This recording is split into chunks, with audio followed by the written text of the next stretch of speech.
Hi, welcome to your channel बिना studies. तो अभी मैंने लास्ट वीडियो में ना आप लोगों को हिस्ट्री के लिए एक बुक बताई थी और बताया था कि अगर आपको हिस्ट्री से आप प्रिपरेशन कर रहे हैं तो वो बुक आपके लिए कितनी ज़्यादा यूज़फुल है ना। तो आज मैं एक बुक बताऊंगी, वो आर्कियोलॉजी और हिस्ट्री दोनों सब्जेक्ट के लिए बहुत अच्छी है। ठीक है, अगर आप आर्कियोलॉजी के हैं और अगर आप हिस्ट्री के भी हैं और आपको हिस्ट्री में स्टार्टिंग में क्या पूछते हैं, एंशियंट हिस्ट्री पूछते हैं ना, थोड़ा सा पार्ट आर्कियोलॉजी वाला रखते हैं, तो ये जो बुक है ये आप दोनों के लिए बहुत अच्छी है। देखिए, ये शायद मैंने पहले भी कभी बताई है। ये बुक का नाम है पुरातत्व अनुशीलन। ठीक है, लौह युगीन संस्कृतियाँ, पात्र परंपराएं एवं पुरास्थल, पार्ट 2। और इसके जो राइटर हैं डॉक्टर राधा कांश वर्मा और डॉक्टर नीरा वर्मा है। ठीक है, और ये परम ज्योति प्रकाशन इलाहाबाद से पब्लिश होती है। देखिए, इस बुक का ना मेरे पास ओरिजिनल फॉर्म नहीं है। ये बुक मुझे बड़ी मुश्किल से फोटोकॉपी फॉर्म में मिली। ठीक है, ये हाँ, मुझे फ़ोटोकॉपी फॉर्म में किसी से परचेस करनी पड़ी, क्योंकि ये बुक पता नहीं अब शायद आती नहीं है या मिलती नहीं है, क्योंकि ये सब बुक थोड़ी सी रेयर हैं। बट ये बुक काफ़ी अच्छी है। देखिए, मैं आपको बता दूँ कि ये जो आपकी जिस बुक की मैं बात कर रही हूँ ना,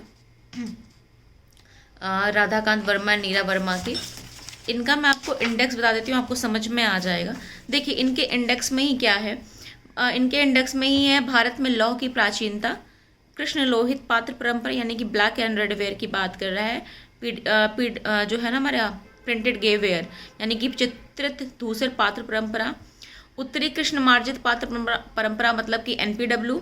ठीक है, फिर जो आपकी जो पाषाण वाली समाधि है ना, जो आपके मिलते हैं ना साउथ में, जो स्टोन वाली समाधियाँ मिलती है, जहाँ समाधि के अगल बगल वो स्टोन लगाए रहते हैं, उसकी बात कर रहे हैं।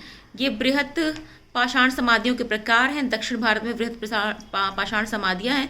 उत्तर भारत में जो ये समाधियाँ उत्तर भारत में भी तो मिलती है ना, विंध्य क्षेत्र से, उसके बारे में भी। और विदर्भ कौन सा एरिया पड़ता है, महाराष्ट्र वाला। ठीक है ना, वहाँ के भी जो बृहत पाषाण समाधियाँ मिली उनके बारे में है। फिर यहाँ इन्होंने क्या किया, कुछ कुछ मतलब साइट्स को भी मेंशन किया है। इन्होंने भारत और रोम का संबंध भी एक चैप्टर डाला है। मोहनजोदड़ो, हड़प्पा, लोथल, कालीबंगा, बनावली, सुरकोटदा, धोलावीरा, बालाथल, टोकुआ, इमली खुर्द, नरहन, खैराडी, तक्षशिला, सेनुआर, भगवानपुरा, थापली, कौशाम्बी, अतिरंजी खेड़ा, जखेड़ा, श्रृंगवेरपुर, झूसी, मास्की, शिशुपालगढ़, अरिकामेडू, अहिच्छत्र, ब्रह्मगिरी, महुरझारी, टक्कल घाट और खापा। इतनी जो है ना, इन्होंने इतनी सारी जो साइट्स हैं उनको मेंशन किया है, और बहुत सारी चीज़ों का इन्होंने आपको फ़ोटो भी दे रखा है। ठीक है, ताकि आप इसको देख के समझ पाएँ। देखिए, किताब बहुत मोटी नहीं है, पतली सी है, बट जितना मैं समझ पाई हूँ किताब अच्छी है। एक तो मतलब फिगर, अब चूँकि ये देखिए, ये जो बुक है ना, ये जीरोक्स कॉपी है, तो इसके फिगर्स जो ब्लैक ही दिखेंगे, बट फिर भी चीज़ें समझ में आती हैं।